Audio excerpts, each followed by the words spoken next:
What's up, guys? Welcome back to the channel. As you can see, we're back in the shop. I already got my truck up on the lift. I got the back tires off, and let me show you right here what we're doing. Today we're installing Archive Garage. They're hammer hangers. It's got so freaking dark in here, it's hard to see, but as you can see, it's for the rear leaf spring hangers.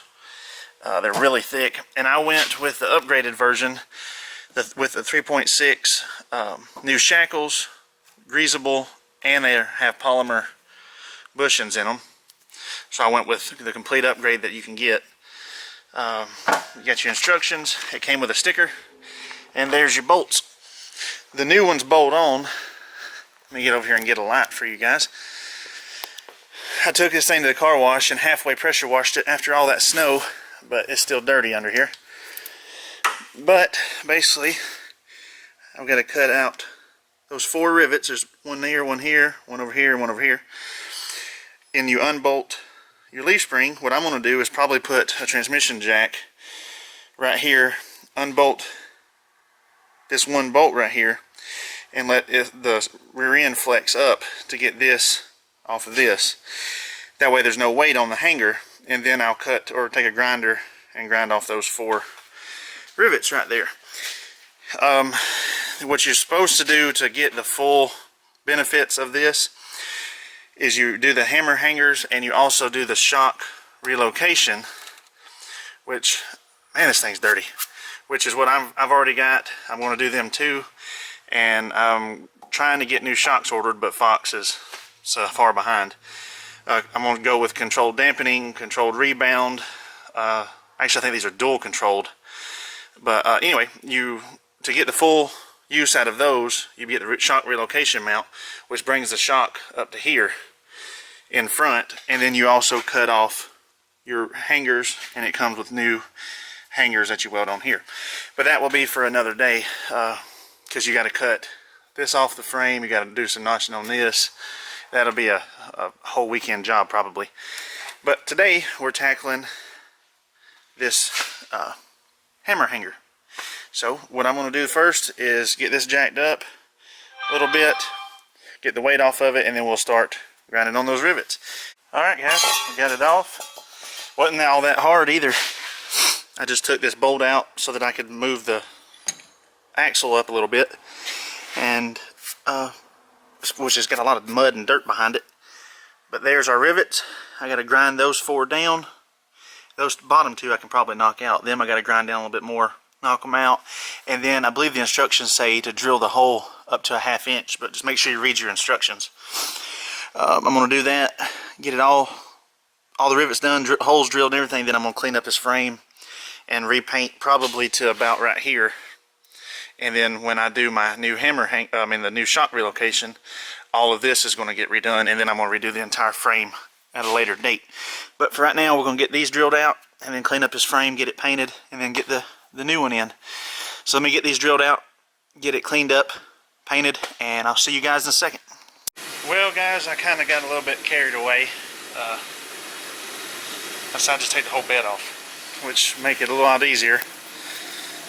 So I pulled the deck system out of the back, which I've got sold tomorrow anyway, and then just pulled the entire bed off. And I've already removed my rear winch. I'm going to take that whole plate off because it's in the way to get to the rivets that are down in there, because it's in the way of that plate. Plus I want to redo that plate anyway. I'm probably going to get a completely different winch, do something completely different later on once I get all this other stuff done. So I'm going to get that winch plate off, finish getting out those pop rivets on this side, and then we got to tackle the other side. As you can see, I've got the leaf spring held up with a ratchet strap. And then once I get my new hangers on, and if I decide to tackle this, right now would be the time to do it while the bed's off, because those shock towers go right here. It'd be a whole lot easier to get back in here and make a prettier bead and make them way stronger. So that's probably what I'll end up doing. I can come right here with a sawzall, and cut everything off nice and neat instead of trying to work up in a fender well. So once I get everything done, then this thing's going to the car wash, and everything is getting pressure washed and cleaned, and then everything in here is getting undercoated, and I gotta get a freaking bird nest and mud out of my bumper. and I'm going to repaint because you can tell where I've spun dirt and everything. It's knocked the paint off. The whole inside of the bumper is getting repainted. The rear backup lights, all that's getting rewired because I run those lights about 7.5 years ago, and now I have some wire loom that doesn't get eat up by rats or anything, so that's where I'm going to rerun all new wires and all. Alright, it's the next day, and as you can see, I got the frame nice and cleaned up. I took a a sanding disc, put it in the grinder, and got all that old rust off, which, you know, was just surface rust, but all the old paint and everything just up to my shock tower, because I didn't want to get no paint on this or rubberized undercoating or anything. And I just done like half of the X brace just so I didn't get nothing on this. And as you can see, I've done it really, really thick. I actually made it run right there. I primered everything, and then I come back with bed liner and put it really thick behind it because of, you know, building up moisture and stuff. Way I didn't have to worry about it trying to rust behind it. But there is one installed. So yeah, now to tackle the other side over there, get it cut off, and basically repeat the process. It came with these black bolts and nuts for the inside. You do have to drill your holes out to 1/2 inch. I went to the rearmost position backwards, which just so happened to work out perfectly with my bumper mount. Because this truck isn't stock, if you're wanting it to stay stock ride height, you actually have to slide it forward and drill another hole in the frame. I didn't have to do that, so that's exactly where it goes. Got it all tightened down. These are 19mm bolts. Your shackle bolts are 22mm, and then of course don't forget to grease it. If you read the instructions, it actually says to put grease on the bushings on the outside of them, and also fill in the grease before you ever put the bolts in. So I did that and then tightened it, so we are good to go. And then put a little cap on it, and yeah, I think that's going to look really good, and it should ride a whole lot better, especially when I get those shock towers put on and my new shocks come in, which is still like 2 months before they're even available. But yeah. Alright, now we're going to tackle the other side. I get it cut off and everything, and I'll show you that, but it's basically the exact same process. You're just going to repeat it twice.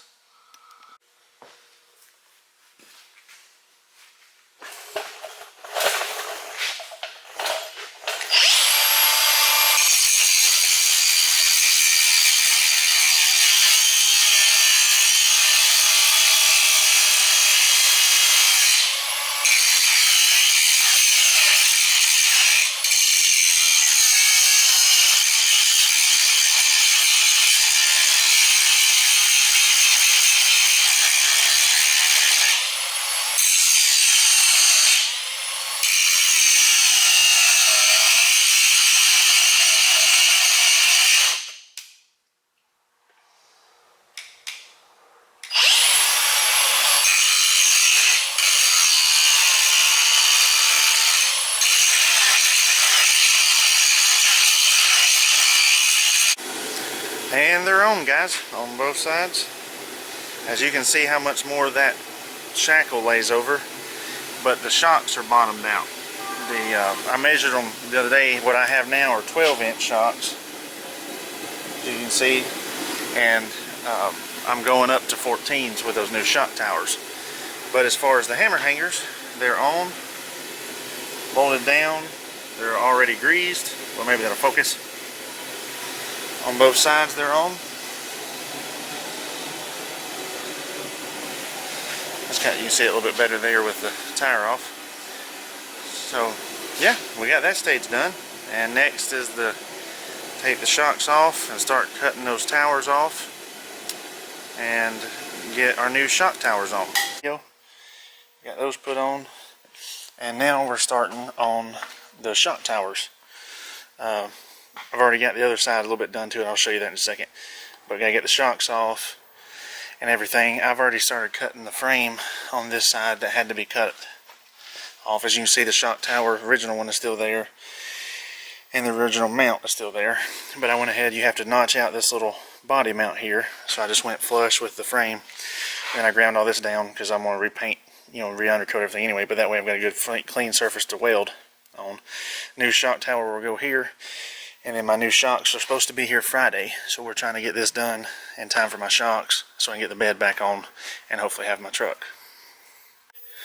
Right here are the new shock towers.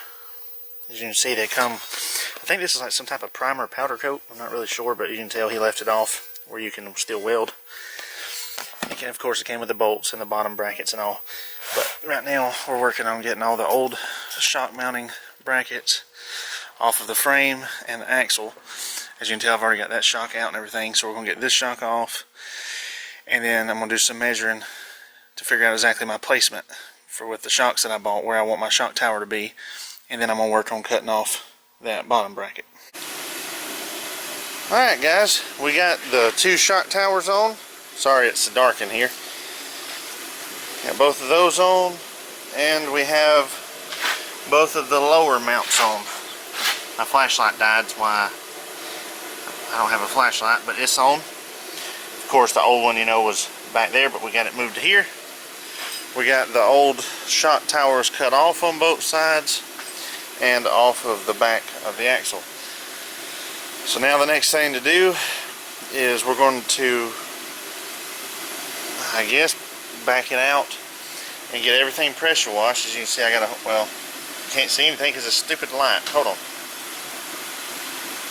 There we go. You can see I've got a whole bunch of dirt and everything else built up in my bumper, and the way the frame and everything else is dirty. What I'm going to do is pressure wash everything, and then we're going to undercoat everything, and then it'll be time to put the bed on.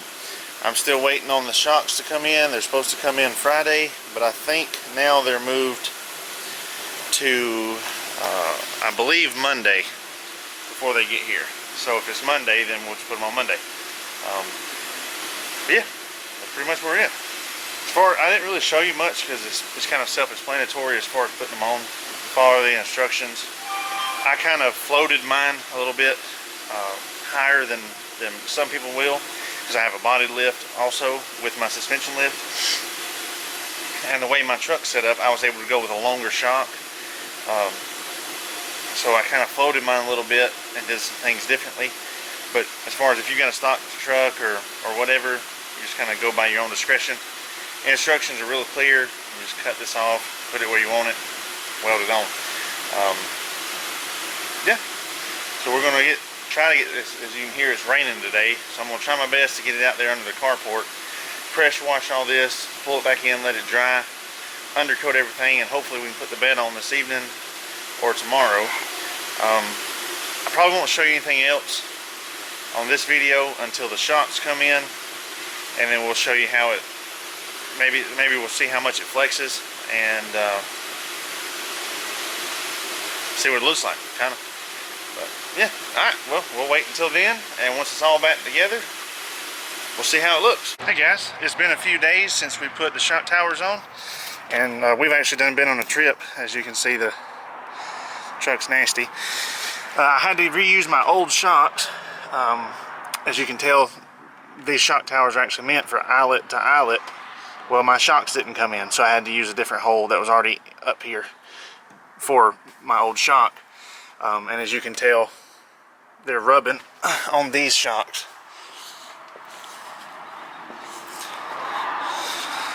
See that black spot right there, where those tires rubbed on it, because they're not set back up in there where they're supposed to be. But that worked to where I could at least go riding, so that at least got me through the weekend. But yeah, as you can tell, the truck's nasty. So yeah, we're waiting on my new shocks to come in. I've really hated to use those, but at least it got me to where I could go on that ride with everybody, which that video will be coming up after this one.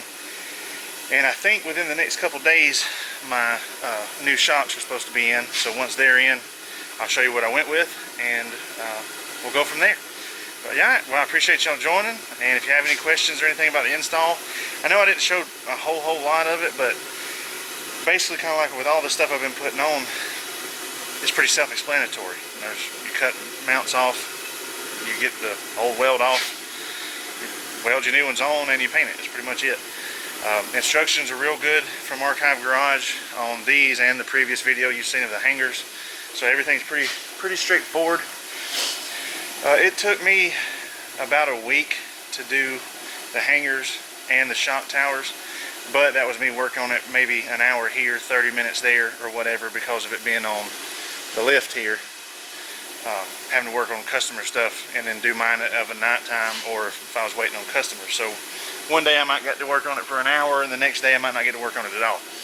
But somebody start to finish, if you did both and you did it right, well, I mean, like I went ahead and took my bed off, which didn't have to be done. You don't have to take your bed off, but I wanted to undercoat everything, get the frame nice and clean while I was doing it anyway. And I went ahead and removed my rear winch and all that stuff as I showed you. It's because I'm going to redesign it, and I may even be going to get a new winch for the rear. I'm not exactly sure what I was doing, so it was easier to just take the bed off for me. You don't have to take the bed off. Just look at your instructions. But yeah, I mean, you could probably do both in 4, 5, 6 hours if you took your time, but you did it right. It's not a big deal. Makes a world of difference in driving, I can tell you that. You can tell a huge difference in those hangers. Just taking off, everything's a whole lot smoother. Again, the shock towers, I had to use my old shocks just so I could go this past weekend, and the truck hasn't been moved since I got back from that trip. So I'm waiting on my new shocks to get in, so when they get in, we'll see y'all then. Yeah, alright, well I appreciate y'all joining, and like always, until next time, y'all have a good one.